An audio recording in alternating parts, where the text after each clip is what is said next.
Nairobi, la capitale du Kenya, s'impose rapidement comme la Silicon Valley africaine. À l'instar de la célèbre Silicon Valley californienne qui a transformé l'économie américaine, Nairobi façonne l'avenir numérique de l'Afrique. Comment une ville autrefois réputée pour ses safaris et son tourisme est-elle devenue un centre d'innovation de pointe? Restez connectés, car cette histoire regorge de start-up audacieuses, d'investissements colossaux et de géants mondiaux de la tech qui misent tous sur le prochain chapitre de l'histoire du Kenya.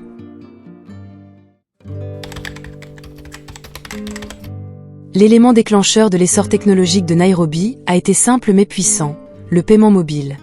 En 2007, Safaricom a lancé M-Pesa, un service permettant d'envoyer et de recevoir de l'argent par SMS, même sans compte bancaire. Ce fut une véritable révolution, car à l'époque, la majorité des Kenyans n'avaient pas accès aux services bancaires traditionnels. Dès sa première année, M-Pesa a séduit 2 millions de clients, prouvant ainsi l'existence d'une réelle demande. Depuis ses débuts avec les kits SIM et les transferts USSD, le service a connu une évolution spectaculaire. Il s'agit désormais d'une véritable super application mobile, offrant une multitude de services, du paiement de factures au rechargement de crédits téléphoniques, en passant par l'épargne. Ces changements ne se sont pas produits par hasard. L'expansion du service a entraîné une forte progression de l'inclusion financière au Kenya. Avant M-Pesa, seulement 23% de la population avait accès aux services financiers formels. Aujourd'hui, ce chiffre dépasse les 80%. De plus, à la mi-2025, le nombre d'abonnés aux services de paiement mobile atteignait 47,7 millions, avec un taux de pénétration parmi la population adulte avoisinant les 91%. Cette adoption rapide a permis aux Kenyans d'utiliser le paiement mobile pour toutes sortes de tâches quotidiennes, et pas seulement pour envoyer de l'argent à leurs proches. Les paiements aux petites entreprises, le règlement des factures, l'épargne et l'obtention de prêts à court terme se font désormais via les portefeuilles mobiles. M-Pesa a mis en place un réseau d'agents partout, villages, marchés, quartiers informels. Ainsi, les dépôts et les retraits d'argent sont devenus accessibles même aux personnes vivant loin des centres urbains. Cette transformation a bouleversé bien plus que le secteur financier. Si l'on pouvait envoyer de l'argent, être payé, voire accéder à du crédit depuis son téléphone, la question s'est naturellement posée, quels autres services pourraient être repensés de cette manière? Les entrepreneurs du secteur technologique ont cherché à comprendre ce qui restait bloqué dans le passé, et comment les outils mobiles pouvaient-ils apporter de nouvelles solutions? Cette question allait jeter les bases de start-up dans la logistique, l'agriculture, la santé, et bien d'autres domaines. Ainsi, l'argent mobile n'était pas qu'un simple outil, il a donné le ton. Il affirmait que la technologie n'était pas un luxe, mais une nécessité. Et une fois ce ton donné, Nairobi n'attendait plus l'avenir, elle le construisait.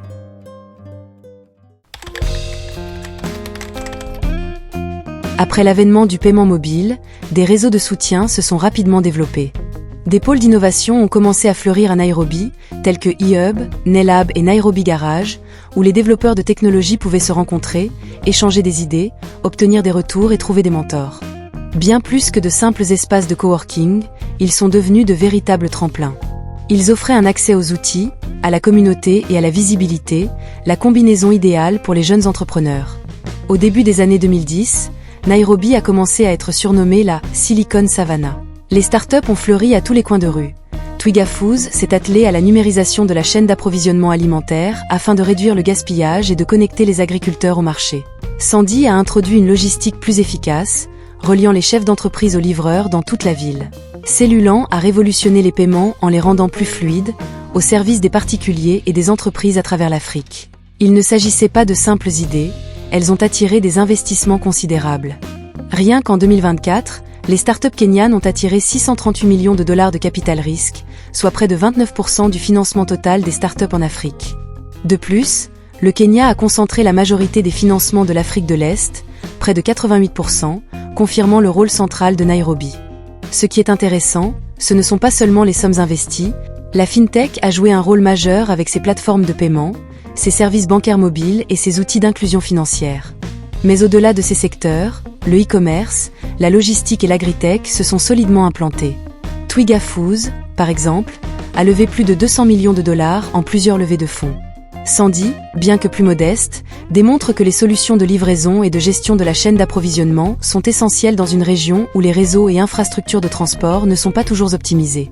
Par ailleurs, le nombre de dispositifs d'accompagnement a explosé. On compte plus de 150 hubs et espaces de coworking à travers le Kenya, tous dédiés à l'accompagnement des jeunes entrepreneurs. Nombre d'entre eux sont situés à Nairobi, ce qui explique la forte concentration de soutien, de mentorat et de réseau dans cette ville. Tout cela signifie que les fondateurs n'ont pas à se débrouiller seuls. Ils ont des pairs, des espaces pour tester, apprendre de leurs erreurs et progresser. Nairobi n'a pas copié la Silicon Valley, mais s'est inspiré des solutions locales. La ville a analysé les problèmes rencontrés par sa population. Systèmes alimentaires, logistique, inclusion financière, agriculture, et s'est dit, nous pouvons développer des technologies pour y remédier. Cet état d'esprit, conjugué à la création de pôles d'innovation et à l'apport de financement, a transformé Nairobi en un lieu où les startups ne sont plus rares, mais omniprésentes, et surtout, où elles résolvent des problèmes concrets. L'essor de Nairobi n'est pas passé inaperçu. Lorsque l'innovation s'implante durablement, les grands acteurs ont tendance à suivre. Les géants mondiaux de la tech ont commencé à considérer Nairobi non seulement comme un marché, mais aussi comme un centre d'innovation. En 2019, Microsoft a franchi une étape importante. L'entreprise a inauguré son centre de développement pour l'Afrique, ADC, implanté à Nairobi et à Lagos. Son investissement, environ 100 millions de dollars sur les 5 premières années. L'objectif était de tirer parti des talents locaux en ingénierie tout en travaillant sur des technologies de pointe telles que l'IA, la réalité mixte, le développement d'applications, etc. L'entreprise se demandait, comment pouvons-nous développer des technologies d'envergure mondiale ici même ? Google a également franchi une étape importante. L'entreprise a ouvert son premier centre de développement de produits en Afrique, à Nairobi. Ce centre est composé d'ingénieurs logiciels, de concepteurs UX et d'équipes de chercheurs travaillant sur des problématiques spécifiques à l'Afrique, comme l'infrastructure Internet ou l'amélioration de l'ergonomie mobile. Google s'est également engagé à investir environ 1 milliard de dollars sur 5 ans dans des projets à travers le continent. Amazon Web Services entre également en scène. Nairobi accueille désormais une salle de classe communautaire AWS Skill Center, en partenariat avec l'Université de Nairobi. Cette salle de classe a formé 125 étudiants aux fondamentaux du cloud computing, contribuant ainsi au développement des compétences cloud chez des jeunes qui n'y auraient autrement pas accès. Parallèlement, AWS a également ouvert un centre de développement local à Kofizi Square à Nairobi, créant ainsi de nouveaux postes dans les domaines du logiciel, des télécommunications, de l'ingénierie et du support. Plus récemment, AWS a commencé à proposer Direct Connect depuis Nairobi. Cela signifie que les entreprises kenyanes peuvent désormais établir des connexions privées à haut débit, au lieu de dépendre de l'infrastructure Internet publique. Ce type de connectivité renforce l'attractivité de Nairobi en tant que pôle technologique régional. Toutes ces initiatives ont un point commun. Il ne s'agit pas seulement de coûts ou de localisation. Il s'agit de tirer parti du vivier de talents jeunes, qualifiés et anglophones de Nairobi. Les diplômés d'universités comme Strathmore, l'Université de Nairobi et d'autres établissements développent des compétences en génie logiciel, architecture cloud, intelligence artificielle et conception d'expérience utilisateur. Les entreprises internationales constatent qu'il existe ici des talents prêts à relever des défis d'envergure mondiale. Avec ces évolutions, Nairobi passe du statut de terre d'émergence de start-up à celui de pôle d'attraction pour les entreprises technologiques mondiales, où elles concentrent leurs activités de recherche, de développement, d'exploitation du cloud et d'innovation. La ville devient un véritable champ de bataille pour les talents, certes, mais un champ où l'innovation locale a toute sa place.